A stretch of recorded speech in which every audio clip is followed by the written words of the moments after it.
사랑하는 성도 여러분, 계속되는 무더위 가운데 그간 잘 지내고 계십니까? 오늘은 말씀의 제목대로 성도의 특징 가운데 은혜에 대해서 말씀을 살펴보고자 합니다.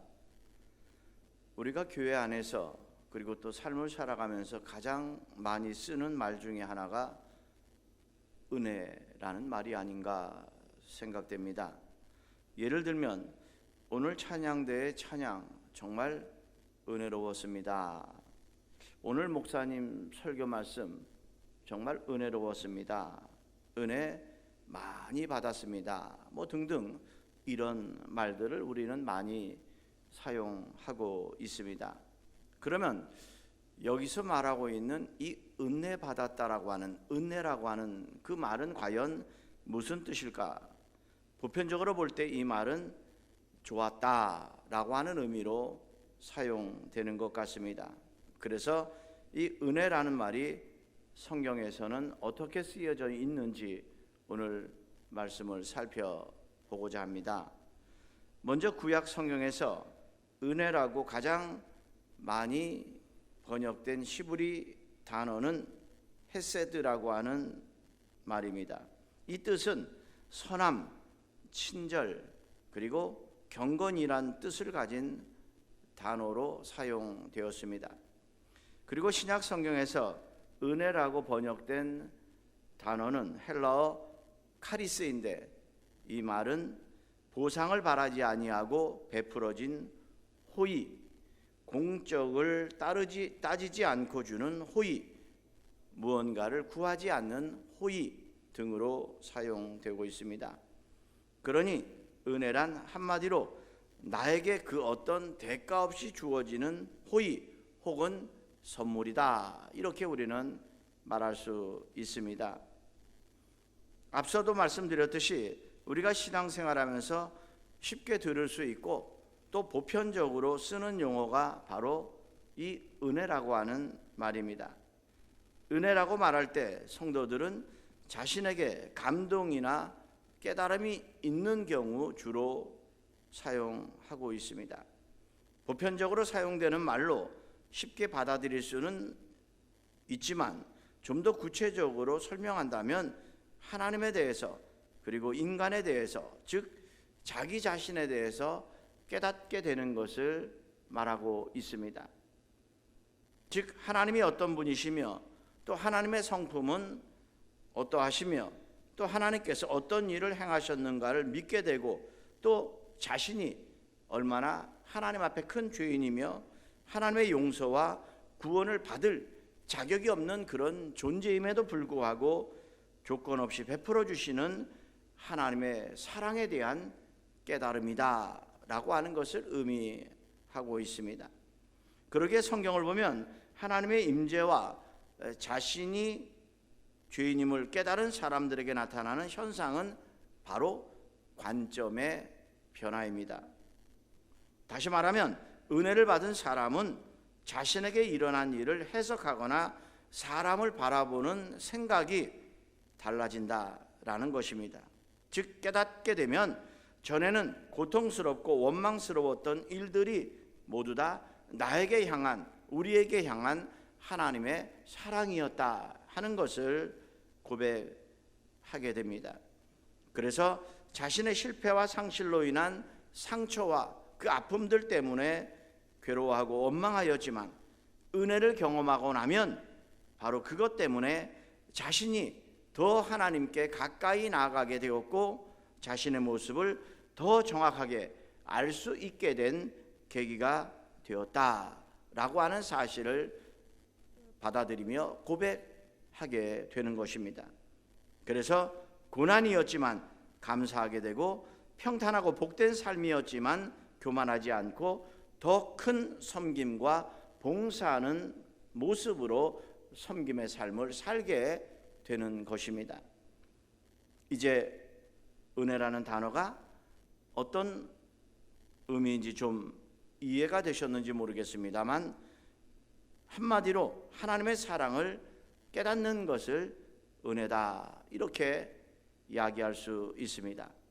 그러므로 찬양을 통해서, 또한 말씀을 통해서, 그리고 성도들의 교제를 통해서 하나님의 사랑을 깨닫다면 나는 정말 은혜 받았다, 이렇게 말해도 괜찮을 것입니다. 사도 바울은 오늘 본문을 통해서 예수 그리스도의 부활을 설명하고 있습니다. 예수 그리스도의 부활을 통해서 우리가 죄 용서함을 받고 구원함을 받았음을 말하면서 그 주님의 은혜가 자신을 위시한 모든 사람들에게 고루고루 미쳤다 하는 것을 설명하고 있습니다. 그런데 여기서 바울이 깨달은 것이 하나 있습니다. 아무리 생각해보고 또 생각해보아도 자기는 그런 은혜를 받을 자격이 없는 사람이다, 이렇게 고백합니다. 자신이 사도로서 무슨 일을 했다고 말하지만 그 모든 것은 다 주님이 나에게 힘 주셔서 한 일이다 라고 말합니다. 자기가 한 것은 결국 아무것도 한 것이 없다라고 하는 말입니다. 그래서 본문 10절에 보면 내가 나된 것은 하나님의 은혜로 된 것이니 내게 주신 그의 은혜가 헛되지 아니하여 내가 모든 사도보다 더 많이 수고하였으나 내가 한 것이 아니요 오직 나와 함께 하신 하나님의 은혜로라, 이렇게 말하고 있습니다. 사람들은 보편적으로 자신의 공로를 내세우기 좋아합니다. 자기의 의를 드러내기를 좋아합니다. 하나님의 은혜로 되었어도 자기가 했다고 말하기를 좋아합니다. 그러나 정말 우리 믿음의 성도들이 가져야 할 마음은 본문 10절에서 사도 바울이 고백하고 있는 것처럼 나의 나된 것은 다 주님의 은혜였다라고 하고 고백할 수 있는 믿음이 우리 모두에게 있어야 할 줄로 믿습니다. 그래서 이 시간 나의 모든 것이 다 주님의 은혜였다라고 하는 이 고백이 왜 우리에게 필요한지 말씀을 통해 찾아보면서 깨닫고 실천하며 나아가는 우리 모두가 다 될 수 있기를 주님의 이름으로 축원합니다. 첫째, 성도는 하나님의 은혜로 새로운 삶을 살게 된 사람들이기 때문입니다. 에베소서 2장 1절은 예수님께서 허물과 죄로 죽었던 우리를 살리셨다, 이렇게 말씀합니다. 여기서의 허물은 드러난 죄를 말하고 죄는 드러나지 않은 죄를 말합니다. 그런데 우리는 드러난 죄와 드러나지 않은 죄를 지었기에 이미 죽은 사람이다 라고 성경은 말씀하고 있습니다. 창세기 3장에서 선악과를 따먹으면 죽는다라고 하는 하나님의 경고의 말씀을 듣고도 무시하고 선악과를 따먹음으로 죽음이 우리에게 임했으며 그 이후 우리는 끊임없이 죄를 지어서 죽은 존재가 되었습니다. 물론 우리 모두는 다 살아 있습니다. 여기서 죽었다라고 하는 그 말은 무엇이겠습니까? 비록 육신은 살아 있지만 우리의 영혼이 죽었다라는 말입니다. 사람은 동물과 달리 영적인 존재입니다. 우리에게는 영이 있기 때문입니다. 영은 하나님을 만나는 통로이고 하나님과 교제하는 그런 통로입니다. 그런데 그 영이 죄로 말미암아 죽었다라고 하는 말입니다. 그래서 하나님에 대해서 무관심하게 되고 하나님의 진노를 쌓아놓는 존재로 전락하고 말았습니다.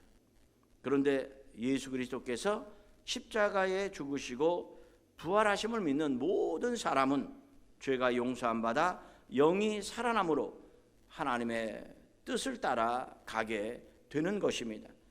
그런데 이렇게 되기까지 말은 간단하지만 주님의 십자가의 죽음이 있었다라고 하는 사실을 우리는 결코 간과해서는 안 될 것입니다. 주님이 죽으신 그 사랑으로 인하여 우리가 죄 용서함 받아 구원받고 새로운 삶을 살게 된 것입니다. 어떻게 보면 우리는 구원받을 줄도 모르고 회개할 줄도 모르는 그런 무지한 사람들이었습니다. 멸망으로 지옥으로 달려가면서도 그 길이 어떤 길인지도 모르고 걸어가는 어리석은 사람들이었습니다. 그런데 그런 우리를 주님의 십자가 사건을 통해 우리의 죄를 사해 주시고 믿음을 주어 믿게 하심으로 눈이 열렸으며 귀가 열렸기에 새로운 삶을 살 수 있게 되었다라고 하는 것입니다. 우리는 이렇게 주님의 은혜로 다시 살림을 받은 사람이 되었다라고 하는 사실을 믿고 범사에 감사하며 나가는 성도들의 삶이 다 되실 수 있기를 주님의 이름으로 축원합니다. 두 번째는 하나님의 은혜가 나에게 늘 좋은 것을 주시기 때문입니다. 지금은 고인이 되었습니다만 마리안 앤더슨이라고 하는 미국의 유명한 복음성가 가수가 있었습니다. 그녀는 세계 최초의 흑인 오페라 성악가였습니다. 그녀가 찬양을 하면 상처받은 많은 영혼들이 위로를 받았고 또 많은 불신자들도 그 찬양을 통해서 회개하며 하나님께로 돌아오는 놀라운 역사들이 수없이 일어났습니다. 그녀는 고등학교를 다닐 때부터 노래 실력이 남달랐기에 좀 더 구체적으로 배워야 되겠다라는 생각을 가지고 몇 해 동안 열심히 개인 교습을 받았습니다. 그리고 그 후 뉴욕의 타운홀에서 독창회를 가졌다고 합니다. 그러나 독창회에 대한 평가는 자신이 기대했던 바와는 달리 형편없었다고 합니다. 그러니 꿈을 갖고 시작했던 그 독창회 평이 좋지 않으니 얼마나 실망이 컸겠습니까?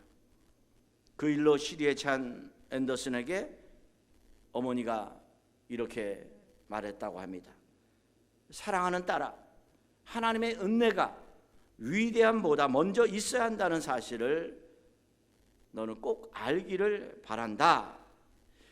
어머니의 이 한마디 말이 그녀로 하여금 다시 위대하게 만들었고 그녀를 변화시킨 금원이 되었다. 이렇게 전해지고 있습니다. 사랑하는 성도 여러분, 그것이 바로 성경이 말씀하고 있는 성공의 비결이라는 사실을 믿으시기 바랍니다. 인생에서 성공하기 위해서는 뛰어난 능력과 기질보다 먼저 하나님의 은혜를 깨닫고 범사에 감사하는 것이 바로 우선 되어져야 한다라고 하는 말입니다. 그런데 오늘 우리의 모습은 어떻습니까? 나의 모습은 어떻습니까? 여기까지 나를 인도해 주신 하나님의 은혜에 감사하기보다는 육신의 정욕과 안목의 정욕 그리고 이생의 자랑을 위해 어떻게 해야 더 성공할 수 있을까? 어떻게 해야 더 내가 출세할 수 있을까? 어떻게 해야 내가 남보다 더 잘 될 수 있을까? 이런 생각들이 오늘 나를 지배하고 있지는 아니한지 말씀의 거울 앞에 우리의 자신을 점검해 볼 수 있기를 바랍니다. 주님은 우리에게 이렇게 말씀하십니다. 마태복음 6장 31절에 보니까 무엇을 먹을까, 무엇을 마실까, 무엇을 입을까 하지 말라라고 말입니다. 이것은 믿음 없는 사람들이 구하는, 즉 하나님을 알지 못하는 이방인들이 구하는 것이다 라고 분명히 말씀하고 있습니다. 그런데 그럼에도 불구하고 우리는 늘 그런 것들을 먼저 구하고 있다라고 하는 것입니다. 그 이유가 무엇이겠습니까? 그런 것들이 정말 나를 행복하게 해줄 것이다 라고 생각하고 있기 때문입니다. 그러나 여러분, 믿음의 사람들이 어떤 삶을 살았는지를 잘 살펴보고 우리도 그대로 실천한다면 하나님의 은혜를 체험하게 되는 역사가 우리의 삶 속에 반드시 임하게 될 줄로 믿습니다. 히브리서 11장을 보면 믿음의 선진들은 부하게 살지도 못했고 높은 자리를 차지하지도 못했습니다. 그들의 삶을 히브리서 11장 35절로 36절은 이렇게 설명하고 있습니다. 여자들은 자기의 죽은 자들을 부활로 받아들이기도 하며 또 어떤 이들은 더 좋은 부활을 얻고자 하여 심한 고문을 받되 구차히 풀려나기를 원하지 아니하였으며 또 어떤 이들은 조롱과 채찍질 뿐 아니라 결박과 옥에 갇히는 시련도 받았으며 라고 했습니다. 그런데 이렇게 고난을 받은 그들에 대하여 성경은 뭐라고 하고 있습니까? 계속되는 38절에 보니까 이런 사람은 세상이 감당하지 못하느니라 이렇게 분명히 말씀하고 있습니다. 이어지는 40절은 이렇게 말씀합니다. 이는 하나님이 우리를 위하여 더 좋은 것을 예비하셨은즉 우리가 아니면 그들로 온전함을 이루지 못하게 하려 하심이라 그랬습니다. 그렇습니다. 하나님을 붙잡으면 반드시 하나님께서 나에게 이렇게 좋은 것을 주신다는 사실을 기억하면서 그 어떤 상황과 형편 속에서도 나와 함께 하시는 그 주님을 믿는 믿음이 여러분에게 있기를 바랍니다. 이제 마지막 세 번째로 하나님의 은혜는 나를 살게 하기 때문입니다. 본문에서 바울이 고백하는 것처럼 나의 나된 것은 다 하나님의 은혜입니다. 혹 무엇을 이루지는 못했어도 우리가 구원받았으니 그거로 다 된 것 아니겠습니까? 더구나 나의 목숨과도 같은 사랑하는 가족이 다 구원받았다면 그보다 더 큰 축복이 여러분 어디 있겠습니까? 예레미야 애가는 이스라엘이 망한 것을 탄식하며 부르는 슬픈 노래입니다. 슬픔의 노래입니다.